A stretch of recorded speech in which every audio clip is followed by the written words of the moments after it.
I'm struggling to rebuild my self-worth after my ex-fiancé left me for a woman who seems to be a younger, smarter, prettier, and better version of myself. Posted by you/Malaki. Hi guys, I know it's probably hard to believe, given how nauseatingly pathetic I sound right now, but before this happened, I really felt like a confident and content human being. Almost all of my current friends are mutual friends with my ex-fiancé, so I don't want to embroil them in this drama or compel anyone to choose sides or feel uncomfortable. So, I guess I'm turning to this community for solace and guidance because I've read a great deal of mature and grounded advice here.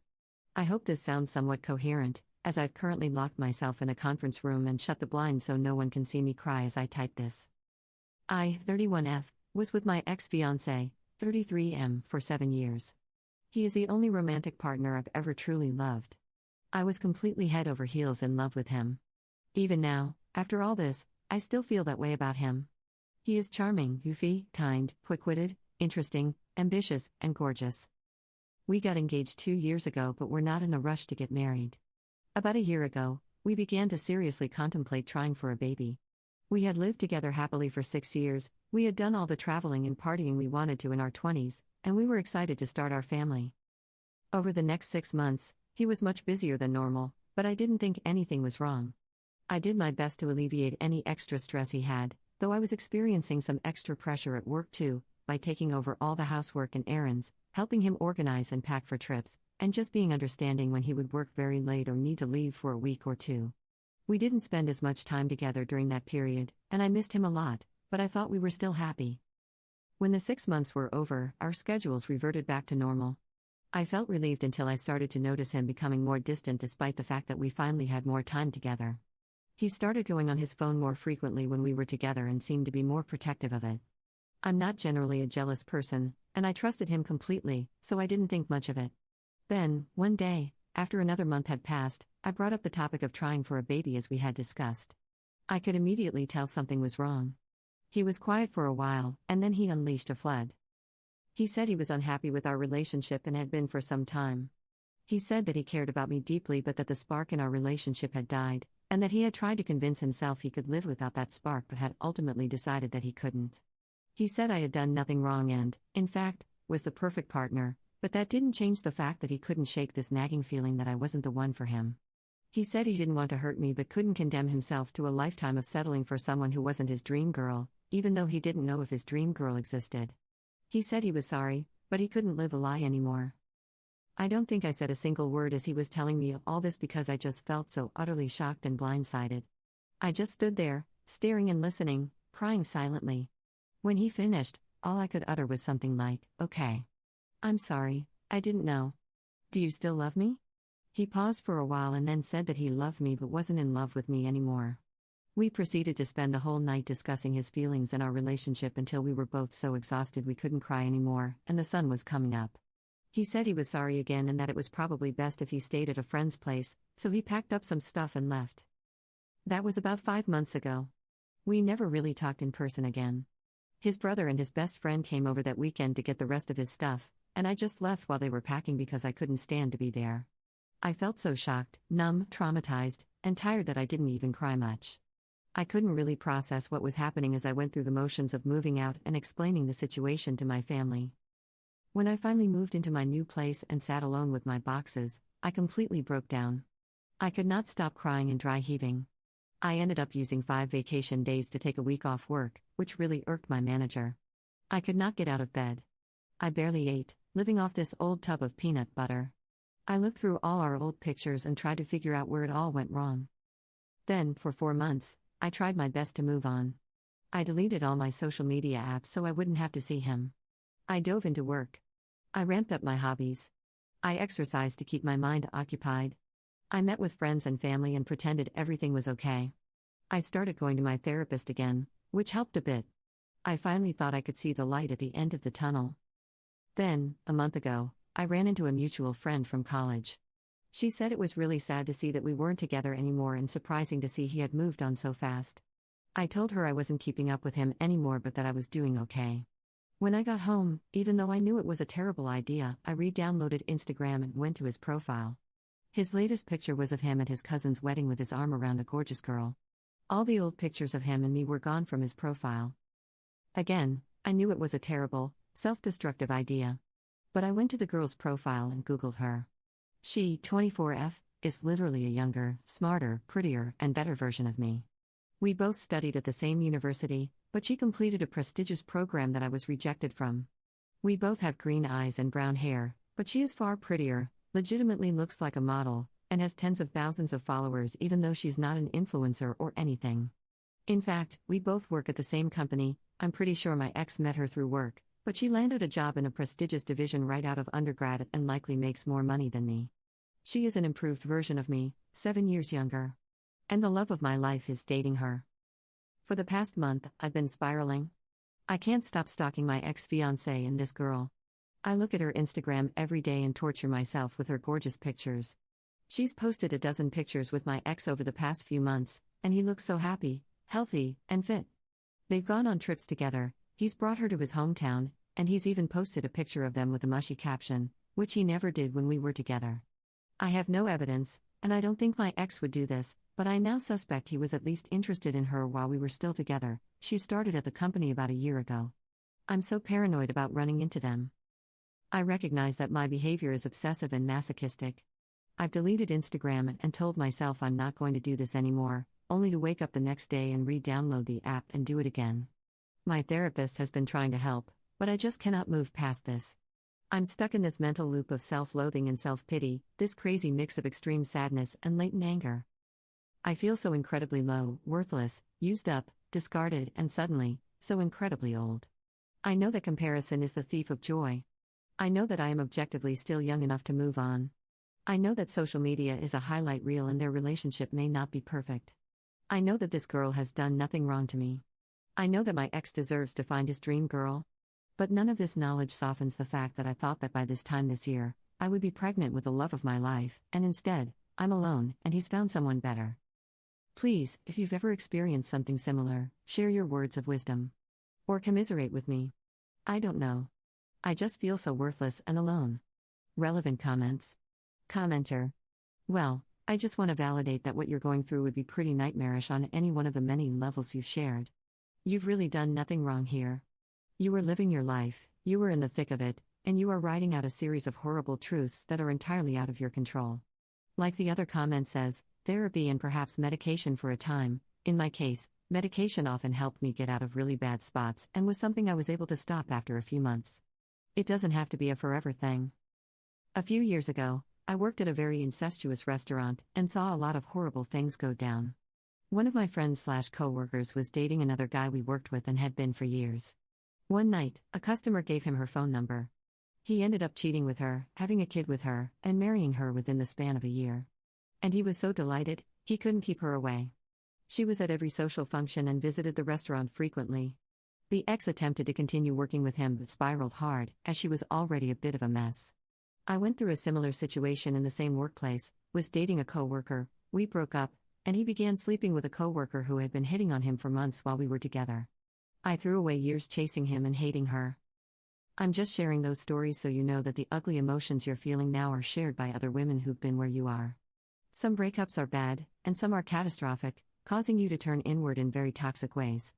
Just remember that before discovering this girl's existence, you were happy with yourself, and as of this moment, you're still that person.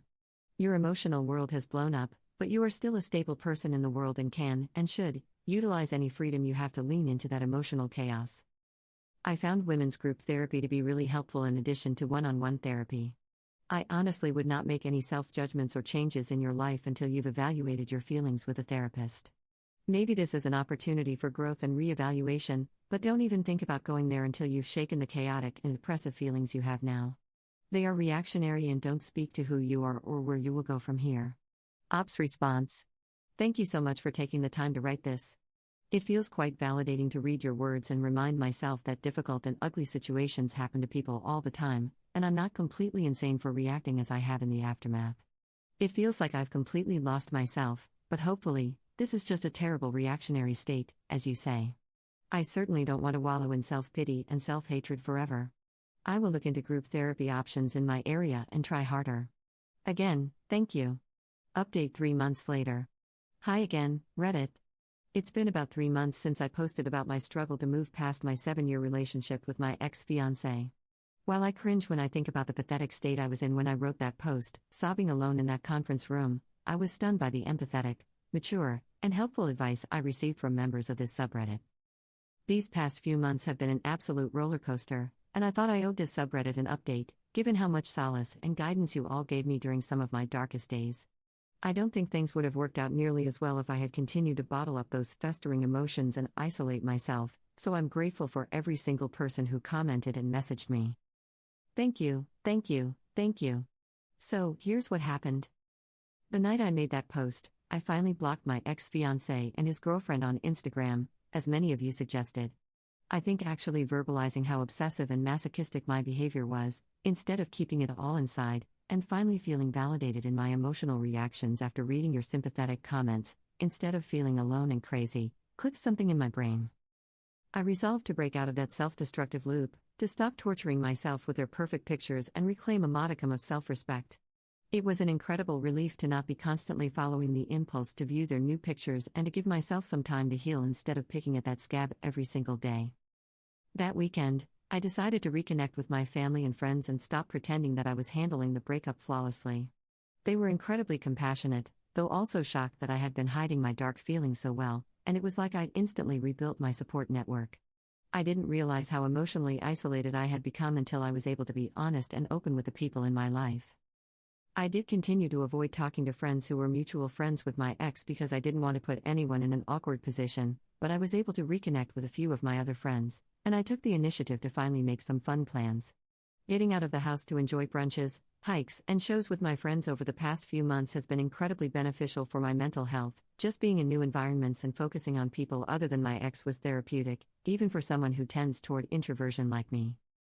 Per your suggestions, I also decided to try out another therapist.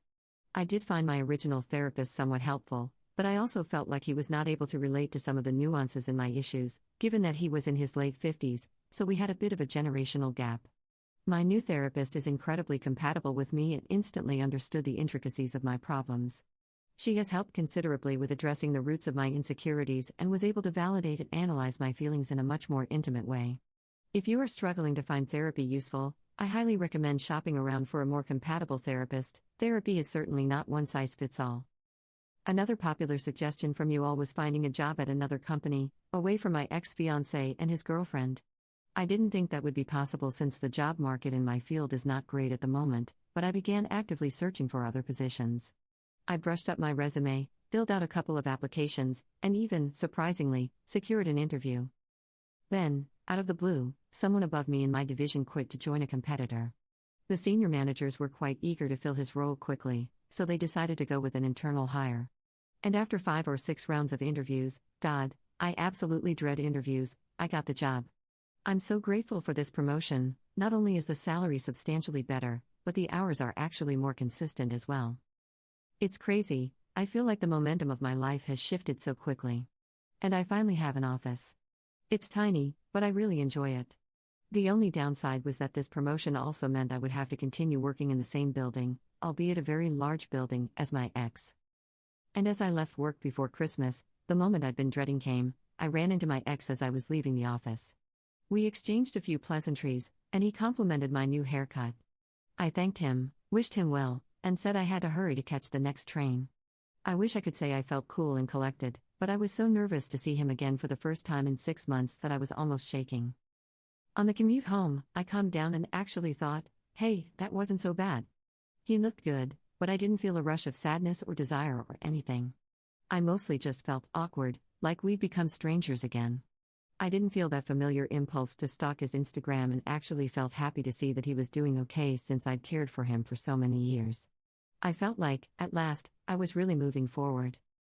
The next day, I woke up to a dozen messages from my ex-fiancé. They started at around 2 a.m. and were slightly incoherent in parts, so I'm guessing he was a bit drunk when he sent them. They were all long walls of text, which surprised me because he's not typically big on verbalizing his emotions. He wrote that he hadn't been able to stop thinking about me since we ran into each other outside the office, that he was sad that we weren't friends anymore because I still felt like his best friend, and that he regretted how everything went down. He said he questioned whether he'd made a huge mistake in a moment of weakness and screwed his whole life up, and that he couldn't help but regret it all when he saw me.